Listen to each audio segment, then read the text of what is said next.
So today we are going to start this lecture overview lecture. In this lecture we will discuss all the topics that we have discussed in lecture 1 to lecture 3 of economics. So let's just start with this lecture.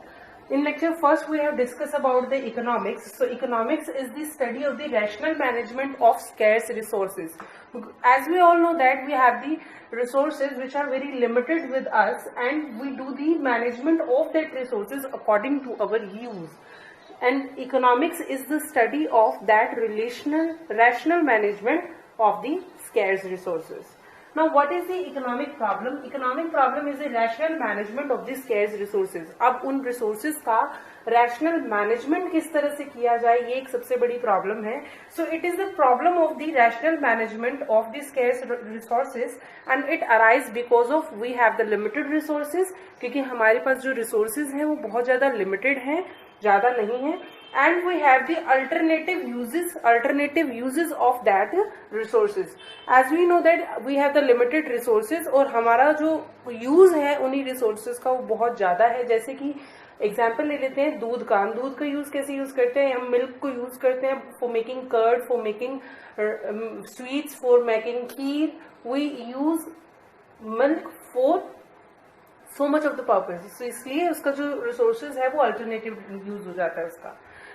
तो इसके बाद micro economics and macro economics के बारे में पढ़ा था. तो what is micro economics? Micro economics means on the small level और study the issues and problems of the economic activities at the single unit of the economy. ये सिर्फ single unit पे ही क्या करता है, स्टडी करता है.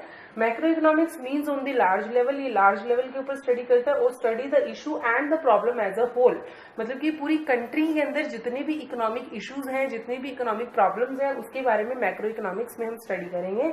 And in micro economics will study only about the individual level, जिसमें सिर्फ हम इंडिविजुअल लेवल के ऊपर बात करेंगे कि कंज्यूमर का बिहेवियर या प्रोड्यूसर का बिहेवियर एक इकोनॉमी के अंदर जैसे ही प्राइस चेंज होगा तो उसके ऊपर उसका जो बिहेवियर है उसके अंदर क्या चेंज आएगा, हम इसके बारे में पढ़ेंगे. उसके बाद हमने जो पढ़ा था वो क्या था, माइक्रो इकोनॉमिक्स और मैक्रो इकोनॉमिक्स में difference. As in microeconomics, we deal with the economic issues related to the one unit of an economy. Microeconomics में हम क्या करते हैं, सिर्फ एक ही यूनिट के बारे में बात करते हैं.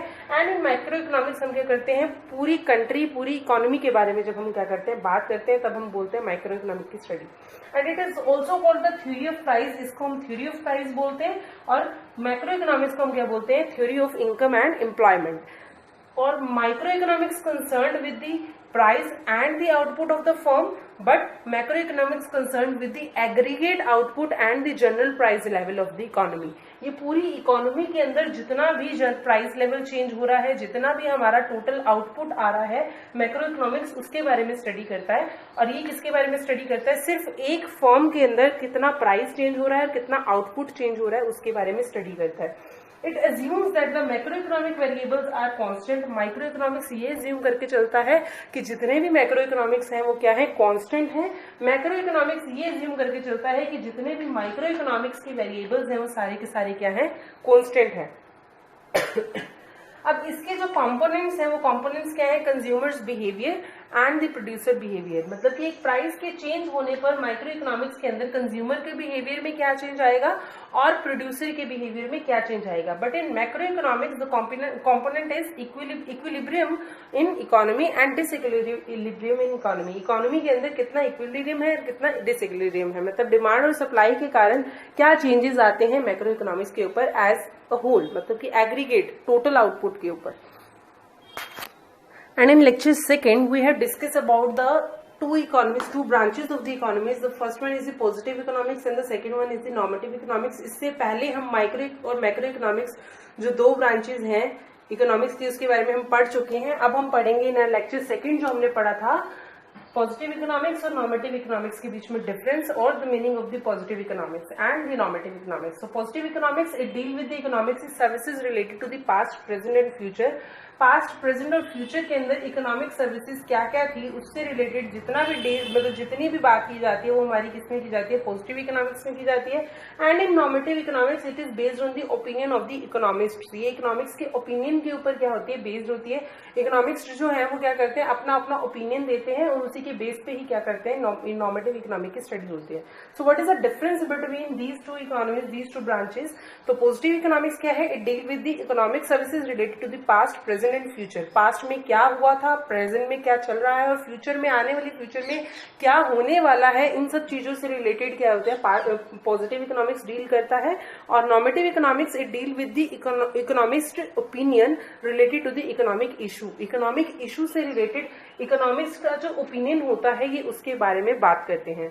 और second point is these statements are not necessary to the statement of truth that may be the true in future or not। अब पॉजिटिव इकोनॉमिक के अंदर क्या होता है कि आपकी जो स्टेटमेंट जो आपने दी है वो ट्रू हो भी सकती है और नहीं भी हो सकती, मतलब इसके चांसेस फुल फ्लेज रहते हैं ट्रू भी होने के और फॉल्स भी होने के।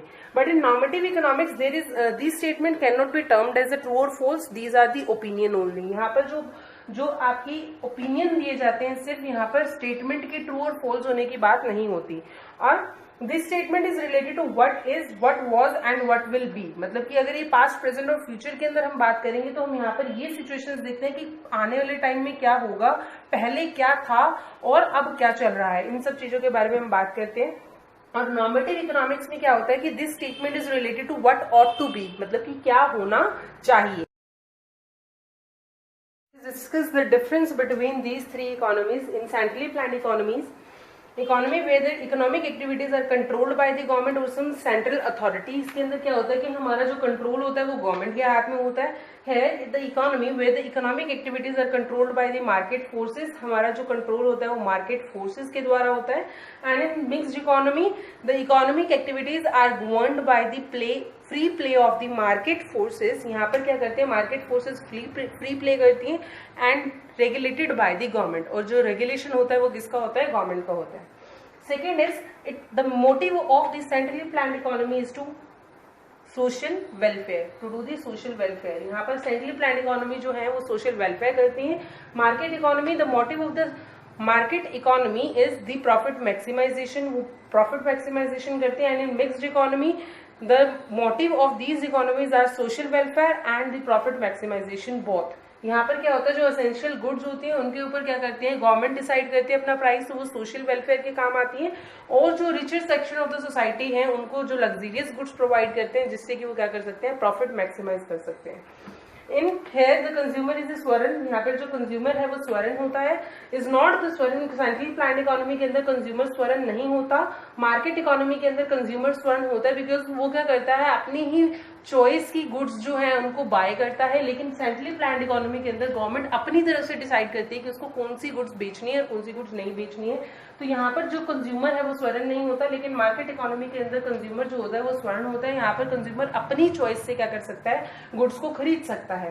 Third is the mixed economy. Mixed economy के अंदर जो कंज्यूमर होता है वो स्वर्ण होता है, क्योंकि वो क्या कर सकता है, अपनी गुड्स को अपनी चॉइस के अकॉर्डिंग परचेज तो कर सकता है, लेकिन जो एसेंशियल गुड्स होती हैं वो गवर्नमेंट के द्वारा डिसाइड की जाती हैं, और जो लग्जरियस गुड्स होती हैं उनका प्राइस जो है वो मार्केट फोर्स के द्वारा डिसाइड किया जाता है। अब market decides the in centrally planned economy, market जो बहुत सारे रिसोर्सेज होते हैं मार्केट के अंदर, वो सारे के सारे रिसोर्सेज किसके द्वारा कंट्रोल किए जाते हैं, गवर्नमेंट के द्वारा। Government control over the resources of the centrally planned economy. Here in market economy most resources are controlled by the people. यहाँ पर जो रिसोर्सेज हैं वो किसके द्वारा कंट्रोल किए जाते हैं, पीपल के द्वारा। And in mixed economy resources are controlled by both government and the people. यहाँ पर गवर्नमेंट भी क्या करती है, कंट्रोल करती है, और पीपल भी कंट्रोल करते हैं रिसोर्सेज को। In centrally planned economy, government decide what price of the goods are to be sold in the market. Here, government only decide the price of the goods in the market. And in market economy, market determines the price of the goods and services। यहाँ पर सिर्फ market determine करता है कि कितने price के ऊपर जो गुड्स हैं वो बेची जाएंगी और कितने प्राइस के ऊपर वो नहीं बेची जाएंगी। मतलब मिक्स्ड इकोनॉमी के अंदर क्या होता है, जो प्राइस डिटरमाइन करते हैं वो कौन होते हैं, मार्केट। मतलब मार्केट के अंदर मार्केट जो है वो प्राइस को डिटरमाइन करता है, but government determines the price of the essential goods. लेकिन जो एसेंशियल गुड्स होती हैं, जो कि पुअर सोसाइटी के लिए भी काम आ सकती हैं, वो एसेंशियल गुड्स का जो प्राइस होता है वो कौन डिसाइड करता है, गवर्नमेंट डिसाइड करती है। And sixth point in centrally planned economy is public sector dominate the economic activities. Here in centrally planned economy public sector जो है वो डोमिनेट करता है। Here in market economy private sector dominate the economic activities, and in mixed economy both public and private sector dominates the economic activities. So this is the overview of chapter first, जो lecture 1 से लेकर lecture 3 तक जो हमने पढ़ा है वो मैंने सिर्फ इसी एक लेक्चर के अंदर कवर कर दिया है। So please make notes and try to learn this by heart. Thank you so much.